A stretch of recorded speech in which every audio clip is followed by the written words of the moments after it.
Hello everyone, कैसे हो मेरे चैंपियंस। क्या कर रहे हो, कैसी चल रही है आप सबकी पढ़ाई। आई होप आप सबकी पढ़ाई बेहतर चल रही होगी, अच्छी चल रही होगी। एक बार फिर से आप सभी का स्वागत है मैथमेट्री बाय विवेक बी मिश्रा इस चैनल में। और अगर आपने इस चैनल को सब्सक्राइब नहीं किया है तो प्लीज़ सब्सक्राइब कर लीजिए। और आज के वीडियो में हम लोग देखेंगे कि मेंडलीव पीरियोडिक टेबल क्या है, उसके क्लासिफिकेशन कैसे हुए और कैसे पूरा क्लासिफिकेशन मेंडलीव का होता है। सारी चीज़ें देखेंगे ए टू जेड। लेकिन इससे पहले प्लीज़ इस चैनल को सब्सक्राइब कर लीजिए ताकि आपको इम्पोर्टेंट वीडियो और ऑथेंटिक कंटेंट मिलते रहें। तो चलिए इस सेशन को स्टार्ट करते हैं और काफ़ी कुछ इसके बारे में सीखेंगे। बच्चों, हमने प्रीवियस वीडियो में देखा था कि क्लासिफिकेशन की आवश्यकता है, पीरियोडिक टेबल को बनाने की आवश्यकता थी। क्या ज़रूरत थी? ताकि आसानी से पढ़ाई की जा सके, ताकि आसानी से कंटेंट को पढ़ा जा सके, उसकी प्रॉपर्टीज़ को सीखा जा सके।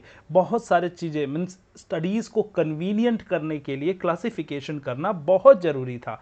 इसमें मेंडलीव का एक बहुत बड़ी भूमिका है। मेंडलीव की जो है वो एक बहुत बड़ी भूमिका है। पहले समझते हैं मेंडलीव ने क्लासिफिकेशन कैसे किया और बारी बारी से एक एक चीज़ को एक्सप्लोर करेंगे। The element of Mendeleev arranged the element on the basis of atomic weight. Mendeleev क्या कहते हैं कि अगर एलिमेंट को उनके एटॉमिक वेट के आधार पे अरेंज किया जाए तो क्या होगा, वो एक पीरियोडिक फंक्शन में रहेंगे। उनकी प्रॉपर्टी सिमिलर मैनर में और एक रिपीटिंग मैनर में चेंज होगी, एक पीरियोडिक फंक्शन में चेंज होगी। ऐसा कौन बोलते हैं? मेंडलीव बोलते हैं। तो according to Mendeleev says that if you will arrange the element on the basis of its atomic masses, then it will show a periodic function in their properties. उनके प्रॉपर्टीज में क्या मिलेगा आपको? पीरियोडिक फंक्शन मिलेगा। और इसी को हम क्या बोलते हैं? Periodicity of the property. Periodicity of the property, ये बात डिमिट्री मेंडलीव जी ने बताई थी।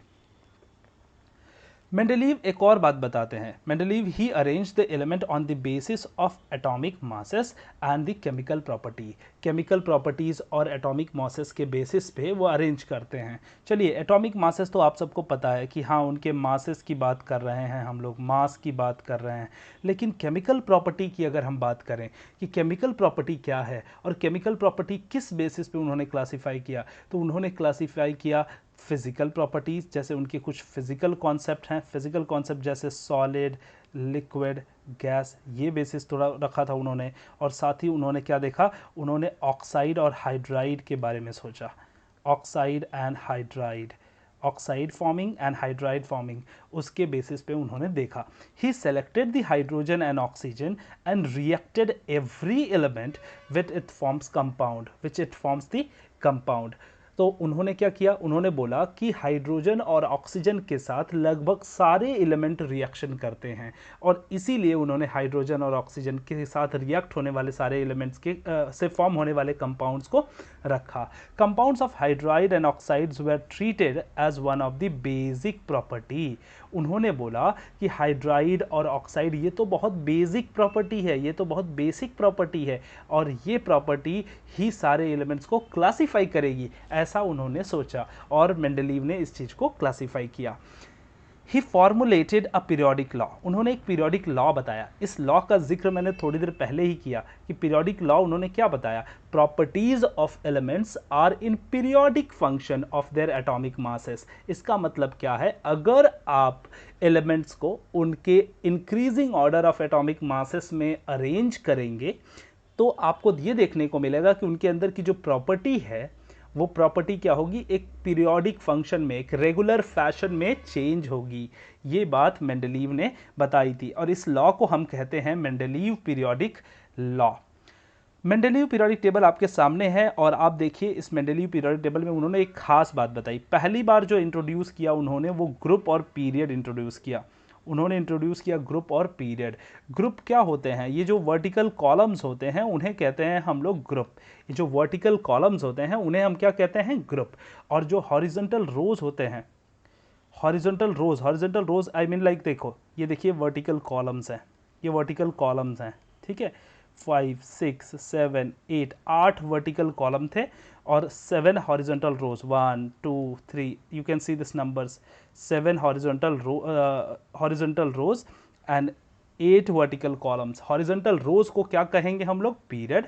और ग्रुप्स किसको कहते हैं? वर्टिकल कॉलम्स को कहते हैं ग्रुप। तो वे एक पहले इंसान थे जिन्होंने ग्रुप और पीरियड की संज्ञा दी, ग्रुप और पीरियड के बारे में बताया उन्होंने कि यस, ग्रुप और पीरियड जैसी चीज़ें हैं, इनको ग्रुप और पीरियड में हम लोग अरेंज करेंगे। और एक और आपको चीज़ मिलेगा, देखिए यहाँ पर देखिए, ऑक्साइड और हाइड्राइड, इनके ऑक्साइड और हाइड्राइड का बेसिस उन्होंने लिया on the basis of their chemical property. जब ये बात आती है कि केमिकल प्रॉपर्टी के बेसिस पे अरेंज किया, तो वो कौन सा बेसिस है, किस बेसिस पे उन्होंने अरेंज किया, क्या वो केमिकल प्रॉपर्टी है? तो वो है ऑक्साइड और हाइड्राइड। ऑक्साइड और हाइड्राइड के बेसिस पे किया। सबसे बड़ा क्वेश्चन शायद आपके दिमाग में आएगा कि ये ऑक्साइड और हाइड्राइड ही क्यों ले रहे हैं, दूसरा कुछ क्यों नहीं ले रहे हैं, नाइट्राइड, सल्फाइड, क्लोराइड, ये सारी चीज़ें क्यों नहीं ले रहे हैं? तो उन्होंने ये कंसीडर किया कि हाइड्रोजन और ऑक्सीजन के साथ मेनली रिएक्शंस होते हैं और ये बेसिक रिएक्शंस हैं, जनरली सारे एलिमेंट्स दिखाते हैं, और यही रीज़न था कि उन्होंने ऑक्साइड और हाइड्राइड लिया। फिर उसके बाद उन्होंने क्लासिफिकेशन दूसरा रखा जो कि इंक्रीजिंग ऑर्डर ऑफ एटॉमिक मास। जैसे मास देखिए, ये 1 है, फिर यहाँ पर देखिए 6.9 मतलब 7, फिर 9, फिर 10, फिर 12, फिर 14, फिर 15.99, फिर 18। If you'll see it is in increasing order of atomic masses। Atomic masses को इंक्रीजिंग ऑर्डर में उन्होंने अरेंज किया, और इस तरीके से मेंडलीव पीरियोडिक टेबल बनाया गया। इन्होंने कुछ और चीज़ें रखी, कुछ स्पेशल चीज़ें अगर आप ध्यान से देखेंगे तो आपको देखने को मिलेगा इसमें। जैसे स्पेशल चीज़ें मतलब मैं आपको बता दूं कि जैसे ग्रुप नंबर 8 एलिमेंट की बात कर रहे हैं, तो अगर हम लोग ग्रुप नंबर 8 एलिमेंट की बात करें तो ग्रुप नंबर 8 एलिमेंट जो है वो आपको देखने को मिलेगा। ये देखिए ग्रुप नंबर 8, इसमें आपको 3-3 का सेट मिलेगा। यहाँ देखिए 3-3 का क्या मिलेगा आपको? सेट मिलेगा। और जो 3 का सेट है उन्हें कहते हैं हम लोग ट्रायड्स। क्या कहते हैं? Triads. They are also transition element, they are also transition element. तो उन्होंने 8th ग्रुप को सिर्फ सिंगल एलिमेंट वाला नहीं रखा, सेट 3-3 के सेट में रखा, उन्होंने 3-3 के सेट में रखा, जिन्हें हम लोग बोलते हैं ट्रायड। तो इस तरीके से उनका क्लासिफिकेशन था, और ये उनका मेजर क्लासिफिकेशन इनका ये था कि उन्होंने बहुत सारे उस समय के नोन जो एलिमेंट थे उन नोन एलिमेंट्स को उन्होंने कवर किया, इसके अंदर रखा। बट कुछ कुछ ऐसी जगह थी जहाँ पर जगह उन्होंने खाली रखा कि यस, अपकमिंग एलिमेंट आएंगे तो उन्हें भरा जाएगा। जैसे कि ये खाली जगह देखिए, यहाँ पर खाली जगह रखा उन्होंने, ये देखिए खाली जगह रखा, कुछ अपकमिंग एलिमेंट्स के लिए खाली जगह इन्होंने रखा, एम्प्टी स्पेसेस रखा। उस एम्प्टी स्पेसेस में अपकमिंग एलिमेंट के लिए उन्होंने जगह रखी। तो इसे हम कहते हैं Mendeleev periodic table. Long story को शॉर्ट करते हुए आपको कुछ पॉइंटर्स में बता दूं तो मेंडलीव पीरियोडिक टेबल का classification on the basis of atomic weight किया गया। उसमें ग्रुप्स और पीरियड से, वर्टिकल कॉलम्स को ग्रुप कहा गया, हॉरिजॉन्टल रोज को क्या कहा गया? Period. There were 8 groups and 7 period. On the basis of atomic weight as well as on the basis of chemical property, the classification was done. If we'll talk about the which chemical property, that was oxide and hydride. On the basis of oxide and hydride, he classified. One more important thing is there in this, that why oxide and hydride he has taken. So he took the hydride and oxide just because of that its property was basic in nature. They thought that oxide and hydride must be basic property for every element, and that was true. Okay, so this was the Mendeleev periodic table. Achievements of Mendeleev periodic table. What was the merits? In some book it is written that as a merits of periodic table, merits of periodic table.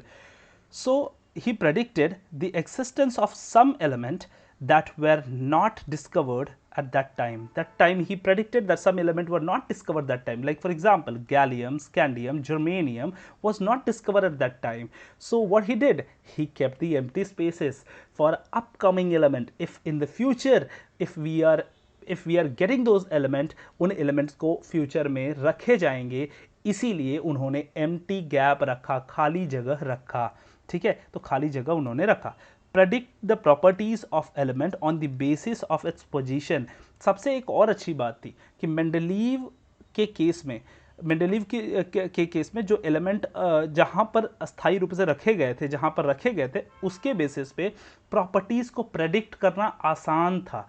जैसे कि अगर group 1 में कोई चीज़ रखी गई तो उनकी valencies लगभग 1 थी, ग्रुप 2 की वैलेंसीज 2 थी, वैलेंस इलेक्ट्रॉन पता चल रहा था कि आउटर मोस्ट शेल में कितने इलेक्ट्रॉन हैं, तो predicting property of the element on the basis of its position was easy.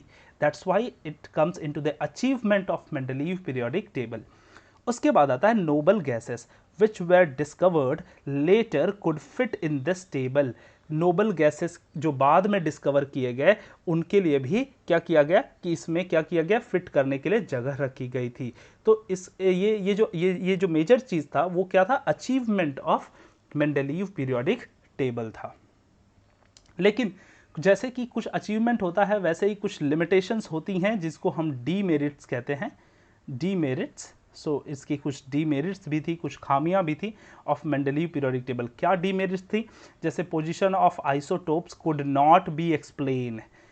Isotope अगर आप मास के बेसिस पे क्लासीफाई करते हैं तो आइसोटोप्स, आइसोटोप मतलब elements those who are having same atomic number but different mass number, same atomic number but different mass number. और different mass number के बेसिस पे अगर मास नंबर अलग होगा तो आइसोटोप्स अलग अलग होंगे ना, तो आइसोटोप्स को के पोजीशन को एक्सप्लेन नहीं किया गया, ये एक प्रॉपर्टी थी। दूसरी लिमिटेशन ये थी कि the wrong order of atomic mass could not be explained in some cases.